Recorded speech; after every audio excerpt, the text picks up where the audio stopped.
So good news, the island is open for business. All hotels are open. Last year, only half a dozen hotels were open. Now, although all the hotels are open, that doesn't mean that every section of every hotel is open. So, for example, the Starfish Resort here next door is only operating one section of its hotel, obviously due to the numbers. There are a lot more people here than there were last year, which is lovely to see. Everyone's having such a nice time. The beach is as pristine as ever. So, like so many other countries, the COVID-19 regulations have evolved here now in July 2023. You did not have to show proof of vaccination upon entering Cuba. We did have to make a declaration that we had had vaccinations and what particular type you have had.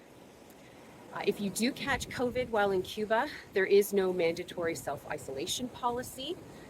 So it's open for business, essentially. So there's almost three currencies in play here. There's the Cuban peso and its modified version. And there's the Canadian dollar and there's the American dollar. Now, very rarely will you find an American here because Americans must travel to Cuba from outside of the United States. But plenty of Canadians, and tipping is being done in American and Canadian. And the staff in these tourist destinations prefer that because when they go to the bank, it's more exchangeable, and then they can take out whatever currency they want.